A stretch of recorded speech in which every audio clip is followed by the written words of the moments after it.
La pregunta que todos nos podríamos hacer como discípulos: ¿yo también puedo hacer discípulos? Y partiremos por decir que un discípulo está plenamente capacitado para la tarea que Cristo le ha encomendado. ¿Sabes tú? Tú tienes todo para ser discípulo. En Hechos 1:8 dice: pero recibiréis poder cuando haya venido sobre vosotros el Espíritu Santo, y me seréis testigos en Jerusalén, en toda Judea, en Samaria y hasta lo último de la tierra. Cuando tú y yo dudamos de nosotros mismos para realizar tal mandato, estamos dudando de que el que prometió darnos el poder y del poder mismo. ¿Por qué? Porque Cristo mismo prometió tal poder. Su poder en nosotros. O sea, no depende de nuestras capacidades. Es el Espíritu Santo, el poder de Dios, quien está en nosotros, quien hace la obra. Por eso es que Cristo escoge, dice 1 Corintios 1:27, sino que lo necio del mundo escogió Dios para avergonzar a los sabios, y lo débil del mundo escogió Dios para avergonzar a los fuertes. ¿Te das cuenta? ¿Cómo avergüenza a Dios al sabio de este mundo? Cuando un hijo de Dios le cree a Cristo. Si el Espíritu Santo vive en mí, entonces tengo el poder que Él prometió para hacer la obra. Ahora, ¿qué promete el Señor en ese poder? En Efesios 1:3. Bendito sea el Dios y Padre de nuestro Señor Jesucristo, que nos bendijo con toda bendición espiritual en los lugares celestiales en Cristo. Si Cristo está en nosotros, las bendiciones espirituales ya están en nosotros. El problema es que no las vemos, pero sí nos damos cuenta de nuestras incapacidades. ¿Por qué no vemos lo equipados que estamos para desarrollar su misión? Porque no vivimos para tal cosa, sino para satisfacer nuestros propios deseos, nuestras propias necesidades. Por eso es que tenemos este Dios como oveja, claro, que dice: me, dame, bendíceme, todo es me. Cuando es niño puede ser posible, pero cuando ya tú eres adulto y has madurado, tienes que cambiar tu mentalidad a lo que Cristo te va revelando. Quiere decir que te has quedado con la leche y no comes comida sólida. No has alimentado tu alma con la palabra, el pan de vida. Por eso que cuando el Espíritu Santo nos insta a través de esta palabra, ¿cierto?, a hacer su voluntad en cuanto a ser discípulos, no sabemos cómo. Nos paralizamos de miedo. Miedo al ridículo, miedo al que dirán, miedo a la gente. Porque todo el enfoque ha estado puesto en nosotros mismos y no en lo que nos ha sido dado, todas las bendiciones espirituales. Porque no las necesitamos, lo que queremos es que satisfagan nuestras necesidades. Ahora, hay algo que es grave, porque si estamos tan desenfocados de las riquezas espirituales que tenemos, ¿por qué será? ¿Será porque no le conocemos? Solo se conoce a alguien por medio de una relación íntima. ¿Sabías eso? Si no lo conocemos, entonces estaríamos en graves problemas. Por eso es que hay que analizar si realmente yo soy hijo de Dios. ¿Por qué graves problemas? ¿Recuerdan lo que Jesús dijo a aquellas personas que presentaron sus obras para ser reconocidos por Cristo?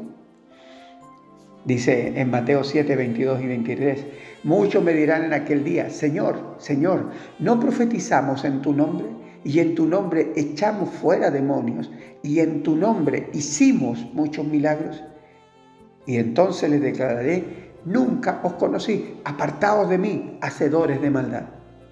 Ellos hicieron sus obras usando el nombre de Jesús. Sin embargo, no hacían lo que el Espíritu Santo les guiaba a hacer. ¿Cómo sabemos eso? Porque Jesús no les conocía. Así de sencillo. No se relacionaron nunca con Él, solo consigo mismos. Querían logros, querían ser identificados como grandes siervos de Dios, entre comillas. También una iglesia puede existir de esa manera. Toda oración y súplica es por sus propias necesidades. Se relaciona solo consigo misma. No está mal que oremos unos por otros, pero cuando esa es la única razón por la que nos reunimos, algo anda mal. ¿Por qué oraba la iglesia primitiva? En el libro de los Hechos sale, ¿cierto? Cuando estaban bajo amenaza y no tenían las fuerzas, por supuesto. No eran superhombres, pero tenían el poder. ¿Pero cómo lo hicieron ellos al enfrentar al enemigo? En Hechos 4:29 en adelante dice, y ahora, esta es una oración de ellos, mira sus amenazas y concede a tus siervos que con todo denuedo hablen tu palabra, mientras extiendes tu mano para que se hagan sanidades y señales y prodigios mediante el nombre de tu santo Hijo Jesús. Cuando hubieron orado, el lugar en que estaban congregados tembló y todos fueron llenos del Espíritu Santo y hablaban con denuedo la palabra de Dios. ¿Qué pidieron a Dios? ¿Que esta gente no le hiciera daño? ¿Pidieron libertad de culto? No, nada de eso. Pidieron que a pesar de sus amenazas les fuera concedido el valor para compartir a Cristo. Y fueron llenos del Espíritu Santo. Pero lo que me asombra es que ese lugar tembló. Solo una oración que va en el propósito de Dios hace temblar Dios la tierra. Porque el poder está ahí. Y fueron llenos del Espíritu Santo. Una persona llena de fútbol, solo habla fútbol. Una persona llena de entretenimiento y diversión, solo habla de eso. Una persona llena del Espíritu Santo solo puede hablar de Cristo, porque para eso vino el Espíritu Santo, para mostrar a Cristo y convencernos de pecado, de justicia y de juicio.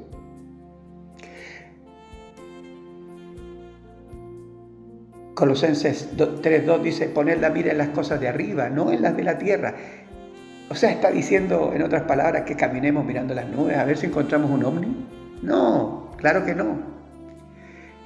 ¿Dónde están nuestras riquezas? ¿En la tierra o en el cielo? Efesios 1:3, lo leímos delante, nos decía que en los lugares celestiales, pero en Cristo. Y ahora la pregunta es, ¿dónde está Cristo? La gente dice, yo recibí a Cristo en mi corazón. Si está en tu corazón, entonces Él te insta a ser discípulos. Él te insta a ir en pos de aquellos que lo necesitan. A Él. El hijo pródigo se fue de la casa de su padre porque deseaba disfrutar de sus deleites. Pero estos siempre se acaban y quedó sin nada hasta topar fondo. Ahí se dio cuenta que en casa había abundancia, pero no fue capaz de apreciar nada, porque sus propios deseos le cegaron por completo. El hijo mayor echa en cara a su padre por todo lo que se había esforzado sin recibir nada a cambio.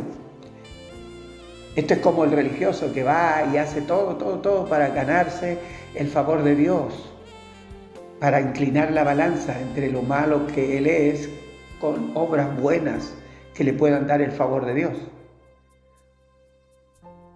Este hijo mayor vivió siempre como obrero, como alguien que vive por un salario, no como un hijo, tratando de satisfacer sus propios deseos. La diferencia es que no se atrevió a dejar jamás la casa. Claro, él estaba en la casa.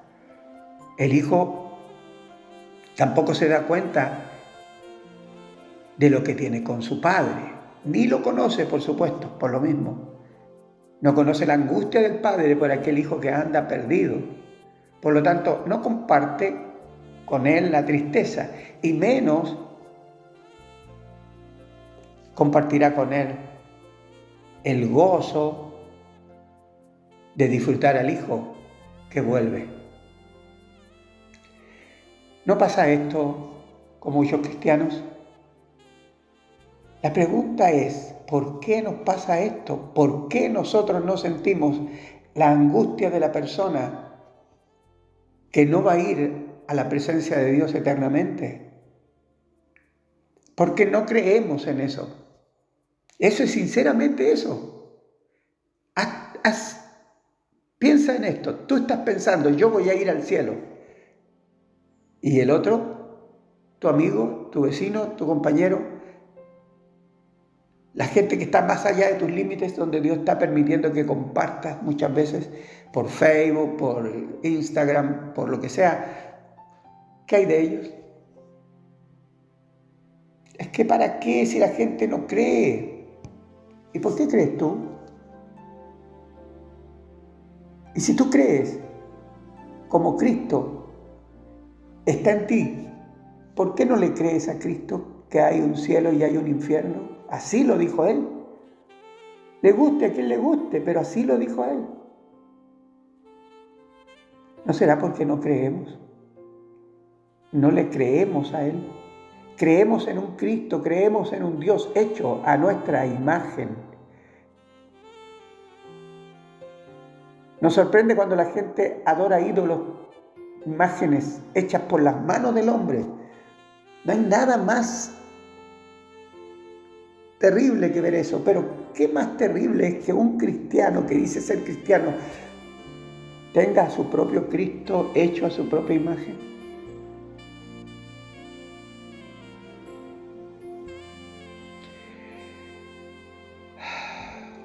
Pablo dice, sed imitadores de mí, así como yo de Cristo. Si queremos ser discípulos, tenemos que imitar a Cristo. Si queremos que alguien pueda imitarnos a nosotros, tenemos que ser imitadores de Cristo.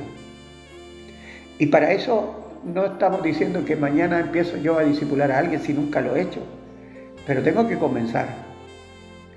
En Mateo 25-21 dice, y su Señor le dijo, bien, buen siervo y fiel, sobre poco has sido fiel, sobre mucho te pondré, entra en el gozo de tu Señor. Ahora primero parte por lo poco, para que Dios le ponga en lo mucho. Pero no querrá entrar en lo poco ni en lo mucho si no tiene el gozo de su Señor, si no tiene la meta de entrar en el gozo. ¿Y qué significa entrar en este caso en el gozo de su Señor? Es poder compartir el gozo de aquella persona que por primera vez entiende que Cristo le ama y que es hijo de Dios y que ha sido salvado por la sangre, por la obra de Cristo en la cruz. Porque por gracia sois salvos, dice Efesios 2, 8 al 10. Porque por gracia sois salvos por medio de la fe, no es por la obra del hijo mayor ahí que trabajaba como burro para poder tener algo de su padre y no tenía nada. ¿Por qué? Porque no conocía al Padre, porque no tenía el mismo sentir de su Padre. Si tú no tienes el mismo sentir de Cristo en tu corazón, no lo conoces, sinceramente no lo conoces. Porque por gracia eres salvo. Dios te ha dado esa salvación gratuitamente. ¿Cómo no estar agradecido de Él? Por eso es que dice que esto no es de vosotros, pues es don de Dios. Es algo que Dios te dio, no por obras, para que nadie se gloríe. Dios no quiere gente llegando al cielo diciendo, Señor, en tu nombre yo hice esto, yo hice aquello, yo hice lo otro. Porque somos hechuras suyas, creados en Cristo Jesús para buenas obras. ¿Cuáles obras? Las que Dios preparó de antemano para que anduviésemos en ellas. O sea, cuando tú crees en Cristo y pones tu vida en sus manos, créeme que tú caminarás en las obras que Dios ha preparado para ti. Cuando tú pones tu corazón en Él, no te esfuerces por hacer cosas tú, porque estás cayendo en lo mismo. Empieza a conocer a Cristo. Comienza a pedir al Señor que llene tu vida con el Espíritu Santo. Y para que tú llenes tu vida con el Espíritu Santo, tienes que vaciarte de ti mismo. Y eso es algo que solamente Dios te puede enseñar a hacer. Así es. Porque si yo creo en Cristo, yo entro en las labores de Él. Mateo 18:11 dice, porque el Hijo del Hombre ha venido para salvar lo que se había perdido. Mateo 18:11. El único sacrificio que en el cielo es considerado no es el tuyo ni el mío, es el de Cristo en la cruz del Calvario. ¿A quién celebran los ángeles cuando un pecador se arrepiente? No es porque tú le predicaste, no es porque Él se convirtió porque tú le predicaste, no.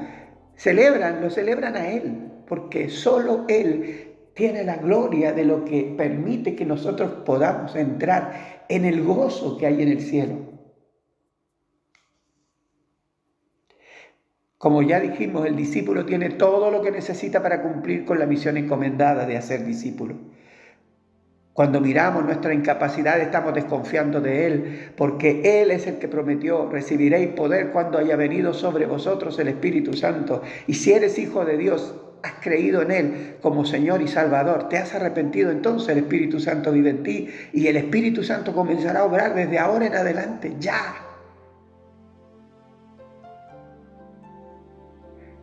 Mira que los primeros discípulos, hace ya más de 2000 años,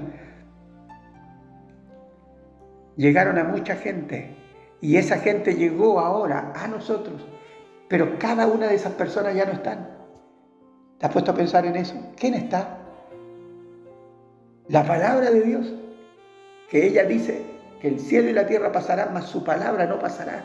¿Y quién más? El Espíritu Santo, que la acompaña y la confirma en los corazones de las personas.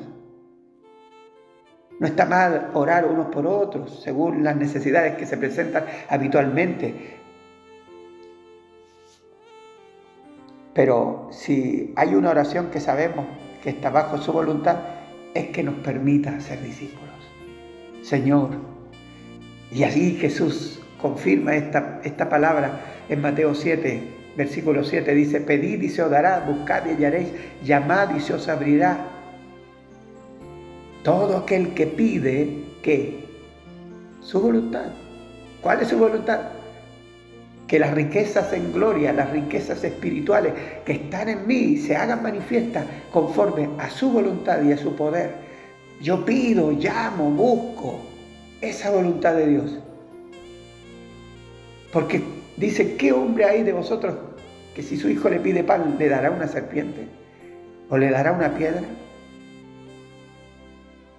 Pide el pan de cada día. No es que simplemente leer la Biblia, no, es pedir el pan que allí está, que cuando tú estás leyendo de pronto, ¡pah!, cobra vida eso. Ese texto cobra vida. Eso es comer el pan de vida, que es la palabra de Dios, con la cual Satanás quiso tentar al Señor, que Él convirtiera las piedras en pan, pero Jesús le dijo, no solo de pan vivirá el hombre, sino de toda palabra que sale de la boca de Dios. A través de la lectura de la palabra, la boca de Dios, el Señor, hablará a tu corazón. Pero si tú esa palabra la lees no para que solo tú, sino también para que Él te haga crecer y te permita hacer discípulos, entonces verás que esta palabra comienza a tener sentido y comienza a ser deliciosa para que Él manifieste el gozo que hay en ti. Que Dios te bendiga.